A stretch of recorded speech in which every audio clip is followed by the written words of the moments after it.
আসসালামু আলাইকুম ভিউয়ার্স, আশা করি সবাই ভালো আছেন। আমি আবুল হাসাদ আহাদ। গত লেকচার ভিডিও অর্থাৎ আমরা বেসিক কম্পিউটার আমরা অনেক কিছু দেখিয়েছি বা শিখেছি, যেগুলো হচ্ছে কাস্টমাইজ কীভাবে করে বেসিক কম্পিউটারের মধ্যে। সো ওয়ালপেপার এটসেট্রা এগুলো সব, তারপরে গিয়ে আমরা কীভাবে অন অফ করব কম্পিউটার বা পিসিকে। এরপরে আমরা দেখেছি বিভিন্ন কম্পোনেন্ট সম্পর্কে জেনেছি, তারপর রিফ্রেশ সম্পর্কে জেনেছি, পার্সোনালাইজ সম্পর্কে জেনেছি, অনেক কিছু জেনেছি। সো এখন আজকে আমরা দেখব হচ্ছে স্টার্ট বাটন নিয়ে আমরা দেখব, এবং এইভাবে আমরা কম্পিউটার বা পিসিতে আমরা টাইম সেট আপ করবো, ল্যাঙ্গুয়েজ সেট আপ করবো অ্যাটসেট্রা। আজকে ভিডিওতে দেখাবো আপনারা। আমি আশা করি যে এই ভিডিওটি সম্পূর্ণ দেখবেন ধৈর্য সহকারে। সো স্টার্ট করি।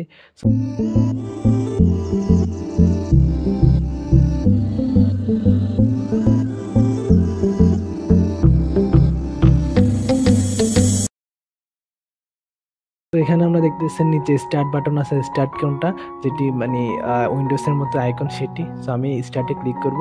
সো ক্লিক করার পরে আমাদের এখানে দেখেন অনেকগুলো পিন করা কতগুলো অ্যাপ আছে বা অ্যাপ্লিকেশন বা প্রোগ্রাম আছে। সো এগুলোকে আমি এখানে এখানে আপনারা কি করতে পারেন, শর্টকাটে এখানে রাখতে পারেন যেন আপনাদের ভিতরে না যেতে হয়। সো এই জন্য আমি এখানে যে সার্চ আছে, সার্চ বাটনে ক্লিক করতে পারি, না হয় নিচে যে স্টার্টের পাশে যে সার্চ আইকন আছে সেখানে ক্লিক করব। সো এখানে ক্লিক করার পরে আমি এখানে ধরেন পাওয়ার পয়েন্টটা আমার এখানে কিন্তু পিন করা নাই, আমার যে এটার মধ্যে আছে স্টার্ট পিনের মধ্যে নাই। তবে এখানে আমি কি করতে পারি, পিন করতে পারি। পিন কীভাবে করব, যে পাওয়ার পয়েন্ট মাইক্রোসফট ডেটা বা আপনাদের যেটি দরকার হয় সেটিতে আমার কার্সরটা নিয়ে যাব। কার্সরটা নিয়ে যাওয়ার পরে আমার যে লেফট বাটন টিপার পরে সো এখানে যে পিন টু স্টার্ট লেখা আছে, এখানে পিন টু স্টার্ট ক্লিক করলে অটোমেটিক আমাদের স্টার্টে ক্লিক হয়ে যাবে। সো আমি একটু চেক করি। সো এখন আমরা দেখব এই নিচে দিয়ে দেখছেন এখানে মাইক্রোসফট পাওয়ার পয়েন্ট পিন হয়ে গেছে। সো এখন যদি আমরা এটা আনপিন করতে চাই খুব সহজে পারবো। কিভাবে, আমরা আবার এখানে ক্লিক করার পরে এখানে আনপিন টু স্টার্ট এখানে ক্লিক করলে অটোমেটিকভাবে চলে যাবে। সো এইভাবে আমরা স্টার্টে পিন আনপিন করতে পারি। স্টার্টের কাজ হচ্ছে কি, আমরা যে শর্টকাটে এখানে আমরা আর ভালো করে এখানে শর্টকাট বলতে কি, আমরা তো ওয়ালপেপার যদি না রাখি সেগুলো এখানে স্টার্টে আপনারা শর্টকাটে পেয়ে যাবেন। সো আশা করি বুঝতে পারছেন। সো এখন আমরা দেখব কীভাবে টাইম সেট আপ করবো বা ল্যাঙ্গুয়েজ সেট আপ করবো। সো এখন আমরা প্রথমে সার্চে যাব। সার্চে যাওয়ার পর সিটিং এখানে যদি না আসে তাহলে আমরা সিটিং সার্চ দিব। তো আমি সিটিং আসে যখন আমি সিটিংয়ে ঢুকি। তো ঢোকার পরে এখানে দেখবেন টাইম অ্যান্ড ল্যাঙ্গুয়েজ লেখা আছে। টাইম অ্যান্ড ল্যাঙ্গুয়েজ ক্লিক করব, ডেট অ্যান্ড টাইম। সো এখানে আমার যেহেতু আমি বাংলাদেশে বসবাস করছি, সেহেতু আমার যে টাইম জোনটা আছে ঢাকা। সো আপনি যদি এখানে আপনার যে কান্ট্রি বা আপনি যেখানে আছেন না কেন সেখানে অনুসারে আপনি এখানে যে জোনটা সিলেক্ট করবেন সেটি। যেমন আমি এখানে যদি বেজিং সিলেক্ট করি, এখন বেজিংয়ের টাইমটা চলে আসবে। সো এভাবে আমরা টাইমটা করতে পারি। সো এখন আমি আবার ঢাকার মধ্যে করব, যেহেতু আমার ঢাকা আমার আমি বাংলাদেশে সেহেতু আমি ঢাকা সিলেক্ট করলাম। সো এরপরে আমরা যেগুলো আছে সেগুলো অটোমেটিক থাকবে রিকমান্ডেড। সো এগুলা তেমন আপনারা করবেন না।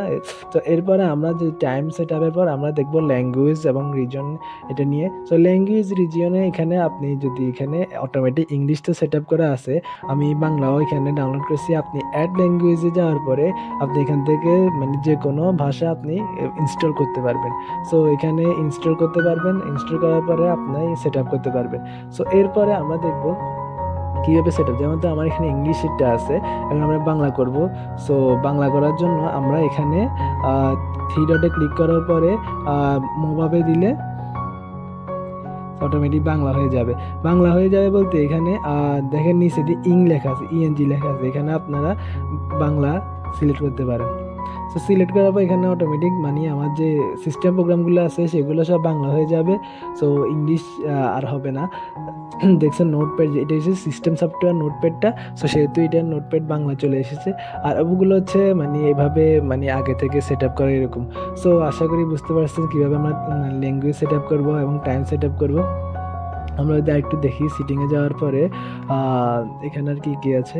সো টাইপিংটা হচ্ছে আমরা যে টাইপিং করি সেটি হচ্ছে টাইপিংয়ের মধ্যে যেমন টাচ কিওয়ার্ড এগুলো সব জ্যানাসের সামনে রেখে দেবেন। এরপরে আর যেগুলো মিসস্পেড যেমন কারেক্ট মিসস্পেড আমরা ওয়ার্ড যেহেতু আমরা অনেক সময় ভুল লিখি তখন অটোমেটিক একটা নিচে দিয়ে লাল দাগ চলে আসে, সেটি হচ্ছে মার্ক করা অর্থাৎ হাইলাইট করা, সেটি যেন আমরা বুঝতে পারি যে এখানে মানে মিসস্পেড হয়েছে। এরপর অটো কারেক্ট মানে অটোমেটিক কারেক্ট হয়ে যায়। এগুলো সব আপনারা অন করে রাখবেন, আপনাদের জন্য ভালো হবে। তো সো এভাবে আপনারা আপনার যে টাইপিংটা আছে সেটি আপনারা মজবুত করতে পারেন, মানে স্ট্রং করতে পারেন। আপনার এটা স্পিচের মধ্যে আমরা অনেক সময় যে কর্টানা আছে বা ইত্যাদি মানে সফটওয়্যার আছে সেখানে আমরা আমাদের মানে যদি বলি আমি যদি কমান্ড করি স্পিচের মাধ্যমে আমাকেও ওরা মানে একটা ফিডব্যাক দেয় বা আমাকেও ওরা মানে ওদের ভাষার মতো বলে।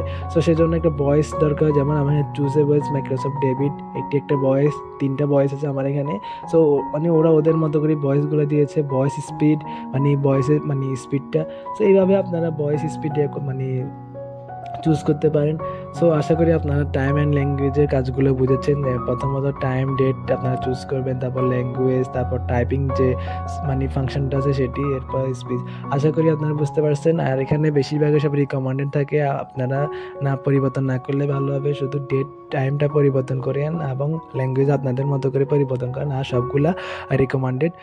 সো আশা করি আপনারা বুঝতে পারছেন টাইম অ্যান্ড ল্যাঙ্গুয়েজ সম্পর্কে, এবং ভালো থাকবেন, সুস্থ থাকবেন। আর ভালো লাগলে আমার ভিডিওটা সাবস্ক্রাইব করেন। আল্লাহ হাফেজ।